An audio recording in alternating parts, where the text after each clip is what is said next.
Gold trusted gold buyers తాకట్టులో ఉన్న బంగారాన్ని విడిపించి ఈ రోజు ఉన్న మార్కెట్ ధరకే కొనబడును. మరిన్ని వివరాలకు సంప్రదించండి 7771077720.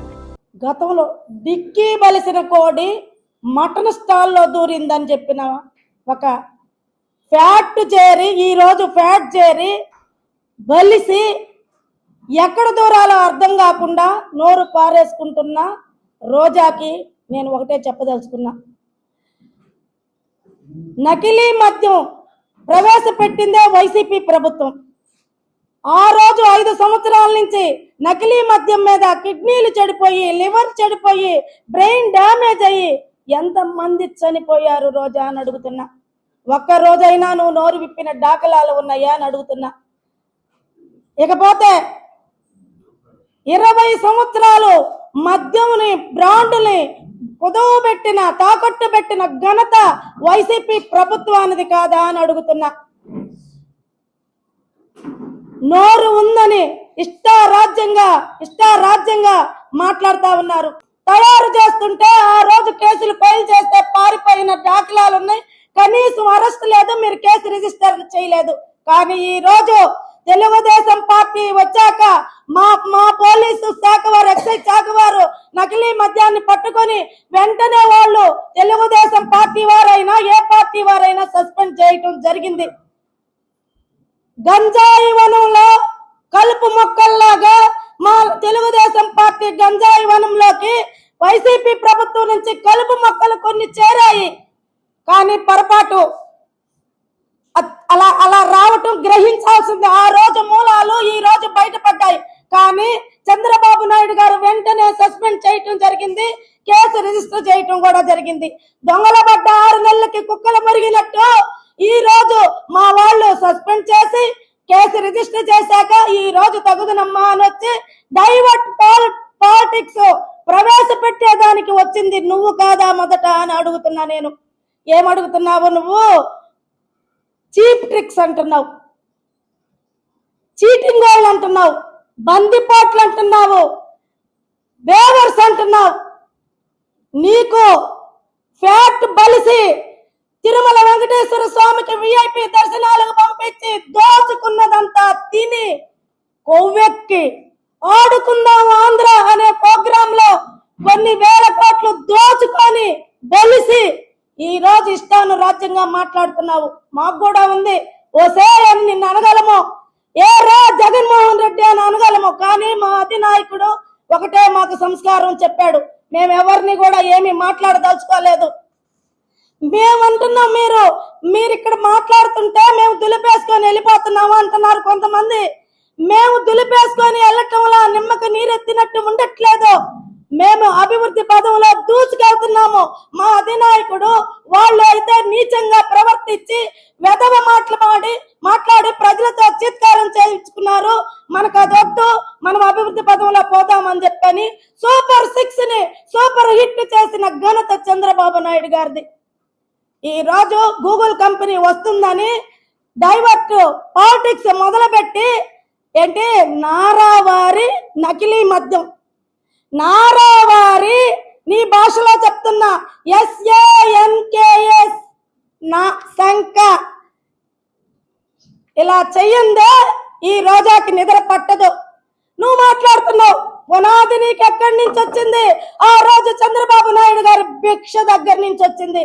ఈ రోజు చంద్రబాబు నాయుడు గారిని ఒరే అని మాట్లాడుతున్నావు, నారావారి నకిలీ మద్యం అని మాట్లాడుతున్నావు. జగన్మోహన్ రెడ్డి రక్త చరిత్ర, జగన్మోహన్ రెడ్డి బాబాయ్ గొడ్డలి వేటు, జగన్మోహన్ రెడ్డి కల్తీ మద్యం, జగన్మోహన్ రెడ్డి ప్రభుత్వంలో దోచుకున్నది రంగులు మీ ముఖానికి తప్పితే ఎన్ని అక్రమాలు చేశారు? ఒక్కటైనా అభివృద్ధి పని చేశారా అని నేను అడుగుతున్నా. ఇకపోతే ఏంటి, తెలుగుదేశంలోకి వేమిరెడ్డి ప్రభాకర్ రెడ్డి గారి దంపతులు కోటంరెడ్డి శ్రీధర్ రెడ్డి గారు చేరలేదా అని అడుగుతున్నారు. వచ్చారు. వాళ్ళు మిమ్మల్ని ద్వేషించి మీ అన్యాయాలు సహించలేక, మీ అక్రమాలు భరించలేక, మీ బూతులు వాళ్ళు వినలేక మంచి ప్రభుత్వంలోకి వాళ్ళు వచ్చారు ఎలక్షన్కి ముందు. ప్రజలు మమ్మల్ని గెలిపించారు, నియోజకవర్గాల్లో అభివృద్ధి పనులు చేయాలి. ఈ దరిద్రం వైసీపీలో ఉంటే ఈ నీచమైన జగన్మోహన్ రెడ్డి ఇలాంటి బూతులు మాట్లాడే రోజా, పేర్ని నాని, కొడాలి నాని, వల్లభనేని వంశీ ఈ ఎదవలన్న దగ్గర మేముంటే మాకు కూడా ఈసారి ప్రజలు దగ్గర మంచి పేరు లేదు, మేమేదో ప్రజలకు సేవ చేయాలని వచ్చాము అని మిమ్మల్ని ద్వేషించి తెలుగుదేశంలోకి వచ్చారు. ఇక నేను మాట్లాడుతున్నా, రోజా నీకు పొంగూరు నారాయణ గారి గురించి మాట్లాడే అర్హత ఉందా అని అడుగుతున్నా. నేను ఆయనకి రాజకీయాల్లోకి రావాల్సిన అవసరం లేదు, ప్రత్యక్షంగా పోటీ చేయాల్సిన అవసరం లేదు. ఆయనకి ఎవరైనా సరే మంత్రిగా గాని రాజ్యసభ గాని ఇస్తారు. ఇస్తే ఆయన సొంత నిధులతో రాష్ట్రానికి ఎంతో కొంత చేస్తూ తన సొంత నియోజకవర్గానికి సేవ చేసే దృఢ సంకల్పంతో వచ్చారు. నెల్లూరులో నువ్వు మాట్లాడుతున్నావు, అంత కూడా ఏంది మర్డర్లు చేస్తాడా? ఒక్కసారి నువ్వైనా చెప్పమ్మా, మమ్మల్ని గో హెడ్ అనమను, ప్లీజ్ గో హెడ్ అనమను. ముందు నీ నోటి మీద ఓతలు పెట్టేస్తాం, తర్వాత నీ పోర్షన్ ఇంకొకటి తీసుకున్నారు శ్యామల. అయితే ఆమె ఎక్కడ వచ్చేసి నాకు అడ్డం అనేసి నువ్వు బాయ్ బాయ్ అని చెప్పి కచ్చిప్ చెన్నైలో పడేసి మళ్ళీ ఈ సీటు ఉండదేమోనని మళ్ళీ ఇక్కడికి వచ్చావు. నీ కచ్చిప్ వేసేదానికి నువ్వు వచ్చావు కాబట్టి ఏదో ఒకటి వాగాలని చెప్పని వాగుతా ఉన్నావు. ఈ రోజు కూడా మంచి మనుషులు, మంచి ప్రభుత్వం కాబట్టి మహిళల జోలికి పోకుండా, మమ్మల్ని దుర్భాషలాడమని చెప్పకుండా, మీ మీద దొంగ కేసులు పెట్టకుండా భరిస్తున్నారు. వాళ్ళ మంచితనాన్ని చేతగానితరంగా తీసుకుంటే ఇక రాబోయే రోజుల్లో అధినాయకులు గమ్ముగున్నా గాని ఆడవాళ్ళు గమ్ముగా ఉండమని చెప్తున్నా. నువ్వు చెప్తున్నావు మహిళలకు అండగాను నకిలీ మద్యం లేకుండాను దానికోసం గాని మేము ప్రజల ముందుకు వస్తాము, మాకు మహిళల మద్దతు తెలపాలని ఒక ర్యాలీ నిర్వహించి ఎక్సైజ్ వాళ్ళకి ఒక లెటర్ ఇయటము, రాజశేఖర్ రెడ్డి కాడకు పోయి వినతి పత్రం ఇయటము జరగబోతే పోలీసు వారు ఆపారని పేరుని నాని మాట్లాడుతున్నాడు. నేను అడుగుతున్నా, రాజశేఖర్ రెడ్డి ఆత్మ ఎక్కడున్నా క్షోభిస్తుంది. ఇలాంటి దుర్మార్గుడినైన కొడుకుని కన్నానే నా కొడుకు పెట్టిన పార్టీలో ఆ దుర్మార్గుడికి ఏ మాత్రం తీసిపోని వెధవలందరూ ఉన్నారే, ఇష్టానురాజ్యంగా రాజకీయాన్ని భ్రష్టు పట్టిస్తున్నారే అనేసి ఆయన ఆత్మ బాధపడుతుంది. మీకు తగుదనమ్మా అని డైవర్ట్ పాలిటిక్స్ చేసేదానికి అభివృద్ధిలో ఆంధ్రప్రదేశ్ పోతుంటే మీరు ఏదో ఒకటి బురద జల్లేదానికి మీరు ప్రయత్నం చేస్తుంటే ప్రజలు ఎవరు గాని నమ్మరు. ప్రజలందరికీ తెలుసు, వేమిరెడ్డి ప్రభాకర్ రెడ్డి గారు జిఎస్టీ తగ్గేదానికి కేంద్రంలో పోరాటం చేసి జిఎస్టీ తగ్గించారు. అంటే మధ్య తరగతి చిన్న కుటుంబాలు ఎవరైనా కుటుంబంలో అయినా నిత్యావసర వస్తువులు కొనాలంటే రెగ్యులర్ గా మనం వాడే వస్తువుల మీద జిఎస్టీ తగ్గి పేదలకు ఆనందంగా ఉంది. అలాగే పేదలకి మీ పీరియడ్ లో ముందు మేము కట్టినీళ్ళని మీరు అధికారంలోకి వచ్చాక ఇవ్వకుండా రంగులు వేసుకొని అక్కడే పెట్టిన ఇళ్లని ఈ రోజు తెలుగుదేశం ప్రభుత్వం ఇస్తుందనేసి ఆనందంతో ఉన్నారు. అదే విధంగా పెన్షన్ రాగానే 3000 చొప్పున పెంచుతానన్న జగన్మోహన్ రెడ్డి సంవత్సరానికి 250 రూపాయల చొప్పున పెంచుతూ చివరి ఓడిపోయే టయానికి కూడా పెంచలేదే. చంద్రబాబు నాయుడు గారు రాగానే 4000 ఇచ్చారే అని ఆనందంలో ఉన్నారు. మహిళలు సంవత్సరానికి 3 సిలిండర్లు ఇస్తుంటే ఇంటికి మనకి కొంత ఉపయోగపడుతుందని మహిళలు ఆనందంలో ఉన్నారు. ఇవన్నీ పోతే మా పిల్లలు బాగా చదువుకునేదానికి P4 కార్యక్రమం తెచ్చి గవర్నమెంట్ స్కూల్ ని అభివృద్ధి పదంలో నడిపిస్తున్నారనే ఆనందంలో ఉన్నారు. ఇకపోతే మహిళలు ఉచితంగా బస్సుల్లో తిరుగుతున్నారు, మాకు ఖర్చు లేకుండా పోతుందని ఆనందంలో ఉన్నారు. కరెంటు తగ్గించడం జరిగింది, మీలాగా పెంచలా. ఇంకా ఇంతకంటే ఏ కుటుంబానికి ఏమి కావాలని నేను అడుగుతున్నా. సిగ్గు లేకుండా ఏదో ఒకటి మాట్లాడాలని చెప్పేసి వచ్చేసి మీరు బురద జల్లే ప్రయత్నం చేస్తున్నారు. ఒక మాట్లాడుతున్నామన్నా కల్తీ మద్యం తాగి అత్యాచారాలు వెరైటీగా చేస్తున్నారంట.